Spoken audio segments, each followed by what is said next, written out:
Magandang gabi, pambungad sa ating newscast. Nagrereklamo na ang ilang jeepney drivers dahil sa hindi pa rin naipapamahaging fuel subsidy sa kanilang hanay.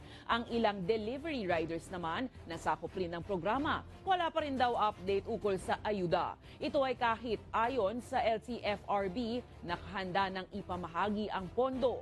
Saan nga ba naiipit ang distribusyon? Alamin sa balitang A to Z ni Kim Salinas. Sabi ko nga, aanoy mo pa yung damo kung patay na ang kabayo? No? Ano bang gusto nilang gawin namin? Huminto na kami sa kalsada? Mag-strike kami, magtigil pasada kami? Huwag naman sanang umabot sa panibagong tigil pasada para lamang mabigyan ng pansin ang kanilang hinaing. Ito na lang ang nasabi ng transport group na Pasang Mazda dahil halos mag-iisang buwan na ay hindi pa rin daw na ibibigay sa malaking porsyento ng kanilang grupo ang ipinangakong fuel subsidy ng gobyerno. Ayon kay Jojo Martin, sa 51 cash card holders ng kanilang grupo, 10 pa lang ang nakatanggap ng ayuda. Ano ba ang dahilan? Bigyan nila kami ng konkretong dahilan. Kailan nyo ibibigay pa sa driver ang ayuda na ito? Yung fuel subsidy na ito, kung sugat-sugat na ang katawan namin sa kakaantay nito.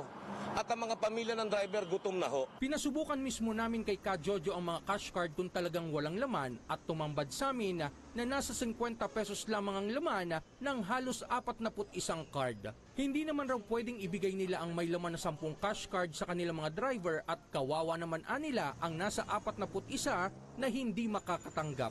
Kausap na rin po natin ng chairman ng LTFRB na si Chairman Attorney Guadis. Sinasabi din po niya ito po ay in-upload na nila sa Land Bank.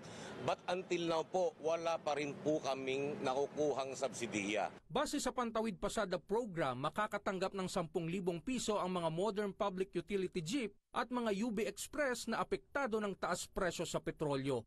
1,200 pesos naman ang nakalaang tulong para sa mga delivery rider. Pero maging sila, hindi pa rin pala nakakakuha ng naturang ayuda. Wala pa rin pong natatanggap. Sa ngayon wala pa po. Ito po yung na lahat kami po dito wala pa natatanggap.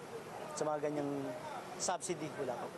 Bagamat anila may nag-text na sa kanila ng isang link na naglalaman ng isang online form para sagutan, pero magtatatlong linggo na wala pa rin anilang balita. Meron naman sa amin na na apps na pinasagutan sa online.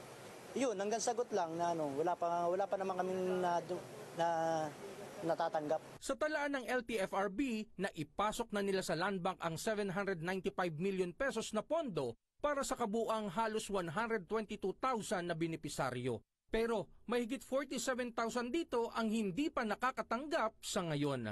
Ayon kay LTFRB Chairman Chopelo Guadis III, isa sa dahilan kung bakit wala pa ang subsidiya ng mga modern at traditional jeepney ay posibleng hindi na updated ang kanilang record sa bangko. Itong 22,000 po na rejected po, ito yung mga card kasi kung minsan hindi nagagamit ng matagal. Ang bangko po, pag nag-stale po yung account, hindi ho na magamit kaagad. So, kailangan nilang pumunta sa Land Bank para ho ma-update. Partian nila ito sa seguridad ng bangko, pero makukuha pa rin naman raw ang ayuda. Kailangan kang pumunta sa Land Bank, i-update mo yung account mo para sigurado pa yung Land Bank na ikaw pa rin ang may-ari o buhay pa yung may-ari bago po ibigay yung pera. Sa issue naman ng ayuda sa mga delivery rider, ayon sa LTFRB, inihintay na lang nila ang listahan ng mga benepisaryo mula sa Department of Trade and Industry at Department of Information and Communication Technology para ma-release na ang subsidiya. Para sa Balitang A to Z, Kim Salinas.